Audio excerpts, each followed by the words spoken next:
Our voice. भोले भैया। भोले भैया सचमुच बड़े भोले थे। कोई उनसे कुछ कह देता वो उसे सच मान लेते, लेकिन किसी का झूठ खुल जाता तो भोले भैया को बड़ा रंज होता था।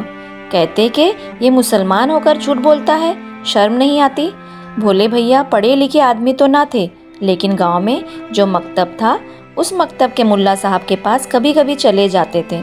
मुल्ला साहब भोले भैया को दीन की कुछ बातें बता दिया करते थे।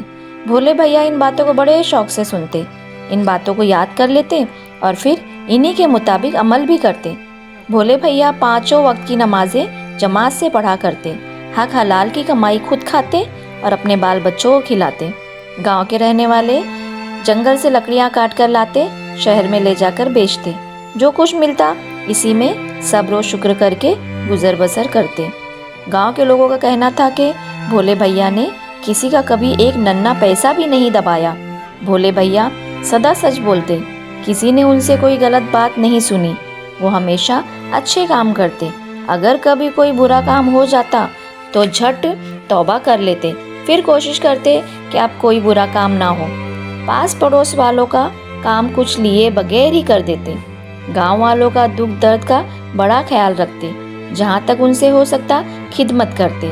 कुछ न कर पाते तो अल्लाह से दुआ करते कि ऐ अल्लाह इस आदमी का काम पूरा कर दे। भोले भैया रात को सोने के लिए लेटते तो जो सूरतें उन्हें याद होती उन्हें पढ़कर सोते। कहा करते थे कि कुरान पढ़कर सीने पर दम कर लो और सो जाओ तो रात भर अल्लाह के फरिश्ते घर की हिफाजत करते हैं और अल्लाह की रहमत नाजिल होती है। एक रात की बात है, भोले भैया सो रहे थे। सोते सोते अचानक चौंक पड़े। बीवी को जगाया, पूछा दरवाजे पर कौन पुकारता है। बीवी ने जवाब दिया, मैं क्या जानूं, मैं तो सो रही थी, कहो क्या बात है।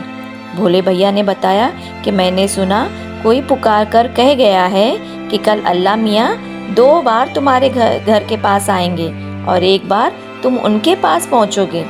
बीवी ने ये सुना तो मुस्कुराई और बोली, तुम सचमुच बड़े भोले हो, तुमने ख्वाब देखा होगा।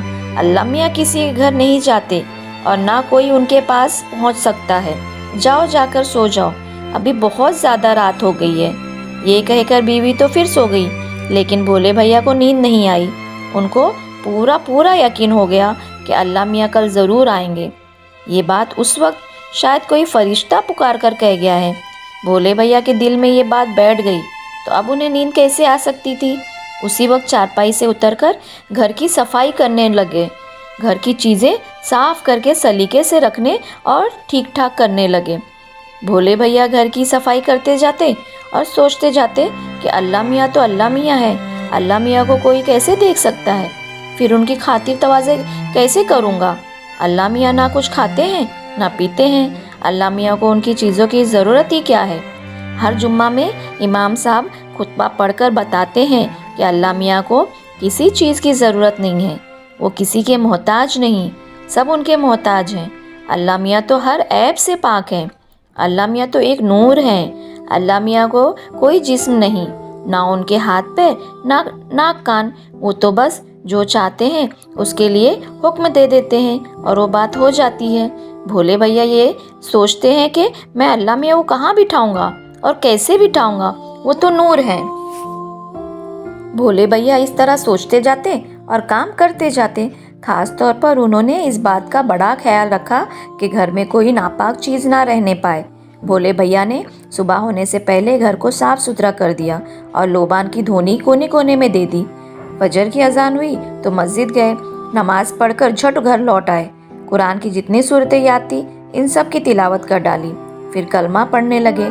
कलमा पढ़ते वक्त बार बार वो आसमान की तरफ देखते और सोचते कि अल्लाह मियाँ तो नूर के तख्त पर बैठ कर आएंगे, तख्त को फरिश्ते उठाए होंगे, हज़रत जिब्राइल अलैहिस्सलाम साथ होंगे। भोले भैया ने आसमान की तरफ से नज़र हटाकर अपने घर को देखा।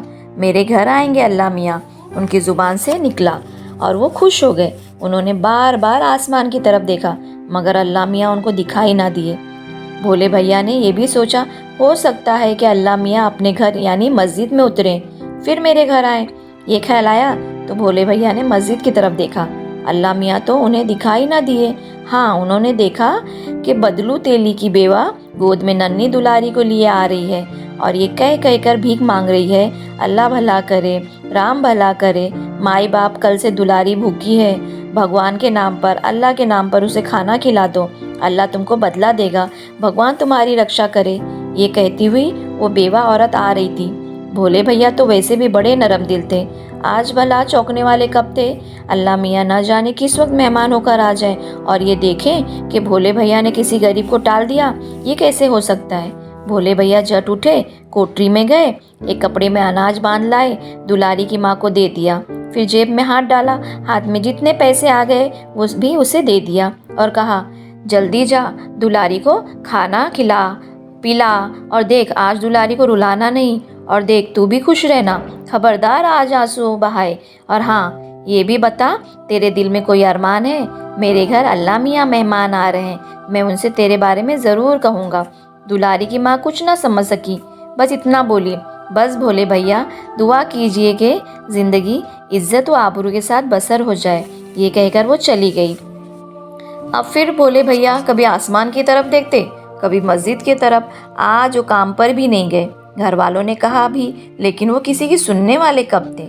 यही कहते रहे कि कहीं कैसे जाऊं, घर में जो अल्लाह मियाँ आ रहे हैं, ना जाने किस वक्त आ जाए और मुझे ना पाकर लौट जाए। तुम लोग तो अल्लाह मियाँ की बड़ाई समझते नहीं, न जाने तुमसे क्या गलती हो जाए। ये सुनकर और भोले भैया का रख रखाव और घर की सफाई देखकर लोग हंस रहे थे, मगर थे सब चुपचाप, सोच रहे थे कि देखे आज ऊँट किस करवट बैठता है। सूरज ऊंचा हो रहा था, 2 घंटा दिन चढ़ आया, अल्लाह मियाँ अभी तक ना आए। अल्लाह मियाँ का रास्ता देखते दोपहर हो गई। अब तो भोले भैया को भूख लगी, सोचा क्या करें, अगर खाना खाने बैठे और अल्लाह मियाँ आ गए तो बड़ी गड़बड़ हो गई। कुछ सोचकर पुकारे, अरे तबारक की माँ चने दे जा, भूख लगी है, बैठा बैठा एक एक दो दो टोकता रहूँगा और अल्लाह मियाँ का रास्ता देखता रहूँगा, और अब शायद ज़ोहर बाद अल्लाह मियाँ आएंगे। तबारक की माँ मुस्कुराई, चने दे गई।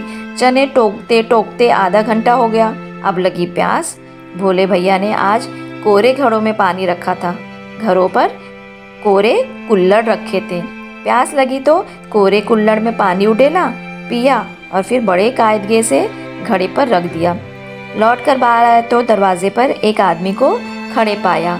वो कोई मुसाफिर मालूम होता था। उसने कहा, भाई प्यासा हूँ, ज़रा पानी पिला दो। भोले भैया ने उसके लिए झट चारपाई बिछा दी, फिर घर गए, गुड़ का शरबत बनाया, उसमें दूध डाला और लाकर मुसाफिर को पिलाया। मुसाफिर ने शरबत पीकर अल्लाह का शुक्रिया अदा किया और दुआएं देता चला गया। ज़ोहर का वक्त भी हो गया। भोले भैया जाकर नमाज भी पढ़ाए, लेकिन अल्लाह मियाँ का अभी तक कहीं पता ना था। भोले भैया बेचारे कभी बैठते, कभी उठकर टहलने लगते। अचानक उन्होंने सुना किसी ने सलाम किया, अस्सलामु अलैकुम भोले भैया। सलाम की आवाज़ सुनकर भोले भैया अचानक चौंक पड़े, समझे शायद अल्लाह मियाँ आ गए। सलाम का जवाब अल्लाह मियाँ को क्या कैसे दूँ। इतने में करीम बाबा को देखा, उन्होंने ही सलाम किया था। उन्हें सलाम का जवाब दिया, वालेकुम अस्सलाम करीम बाबा, इस वक्त कहाँ जा रहे हो, सब खैरियत है। हाँ भोले भैया अल्लाह का शुक्र है, मियाँ जी के पास जा रहा हूँ, न जाने मुनुआ को क्या हो गया है, कह किए चला जा रहा है, बुखार भी हो गया है। अच्छा ये बात है, ज़रा ठहरिए करीम बाबा, मेरे पास दवा रखी है। उस जुम्मा छोड़ उस जुम्मा को शहर गया था, वहाँ से शीशी लाया था, आधी से ज़्यादा रखी है। ये कहकर भोले भैया कोठरी में गए, शीशी ले आए, फिर बोले, अच्छा चलो बीमार को देख भी लें। मुल्ला जी ने एक जुम्मा को खुतबा में सुनाया था कि बीमार को देखने जाने का बड़ा सवाब है। भोले भैया करीम बाबा के साथ उनके घर गए, जाकर मुनवा को देखा, उसे एक खुराक दवा दी, वहाँ उनको आधा घंटा लग गया। इतनी देर वो ये देख रहे थे कि अल्लाह मियाँ मेहमान ना आ जाएं। अचानक याद आया तो करीम बाबा से कहा, लो बाबा ये शीशी रख लो, आधे घंटे के बाद चुल्लू भर पानी में 5 कतरे मिलाकर दे देना, अल्लाह मियाँ चाहेंगे तो मुनवा ठीक हो जाएगा।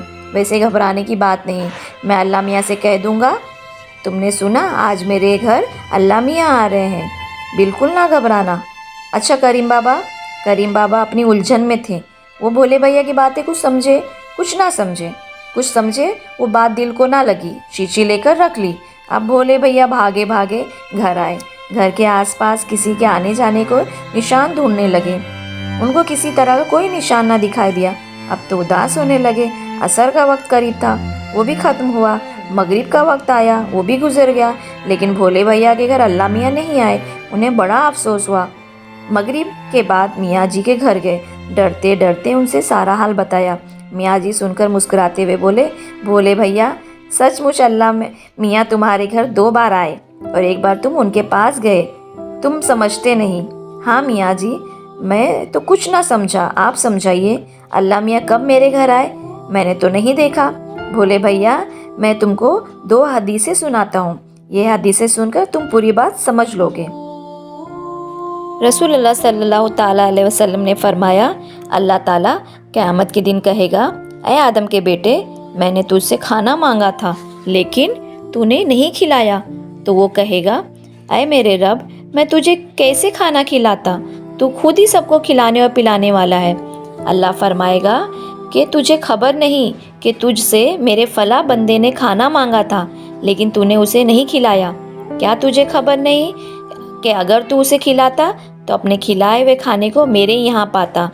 اے آدم کے بیٹے، میں نے تجھ سے پانی مانگا تھا لیکن تو نے مجھے نہیں پلایا۔ تو وہ کہے گا، اے میرے رب، میں تجھے کیسے پلاتا؟ تو خود ہی سب کو پانی پلانے والا ہے۔ اللہ تعالیٰ فرمائے گا کہ میرے فلاں بندے نے تجھ سے پانی مانگا تھا لیکن تو نے اسے پانی نہیں دیا، اگر تو اس کو پانی پلا دیتا تو وہ پانی میرے یہاں پاتا۔ یہ حدیث سنا کر میاں جی نے بھولے بھیا سے کہا کہ سنا بھائی، تم نے تو اللہ کے فلاں بندے کو کھلایا پلایا، اس طرح اللہ میاں نے تم کو جانچا، تم اس جانچ میں کامیاب ہوئے۔ بھولے بھیا مسکرائے اور پھر چپ کے نہ جانے کیا سوچنے لگے۔ اب میاں جی نے ان سے کہا، دوسری حدیث سنو، دیکھو کہ اللہ میاں کے پاس تم کیسے پہنچے۔ رسول اللہ صلی اللہ تعالیٰ علیہ وسلم نے فرمایا کہ اللہ تعالیٰ قیامت کے دن کہے گا، اے آدم کے بیٹے، میں بیمار ہوا تھا، تو پوچھنے بھی نہ آیا۔ تو وہ کہے گا، اے میرے رب، میں تجھے کیسے پوچھنے آتا؟ تو سارے جہان کا مالک ہے اور رب ہے۔ تو اللہ تعالیٰ فرمائے گا، کیا تجھے نہیں معلوم کہ میرا فلاں بندہ بیمار پڑا تھا تو اس کو پوچھنے نہیں گیا؟ کیا تجھے خبر نہ تھی کہ اگر تو اس کی عیادت کو جاتا تو اس کے پاس مجھے پاتا؟ یہ حدیث سنا کر میاں جی نے، بھولے بھیا، تم تو بیمار کا پوچھنے کی بجائے اسے دوا بھی پلائے۔ اسی بیمار منوں کے پاس آدھا گھنٹہ بیٹھے، آدھا گھنٹہ اللہ تعالیٰ تم سے بہت قریب رہا، سمجھے؟ بھولے بھیا مسکرائے اور اللہ کا شکر ادا کرنے لگے کہ اے اللہ تعالیٰ، میں نے انہیں یہ توفیق دی کہ ایک دن میں انہوں نے اللہ کے 3 بندوں کی خدمت کی اور اس طرح اللہ کے قریب ہو گئے۔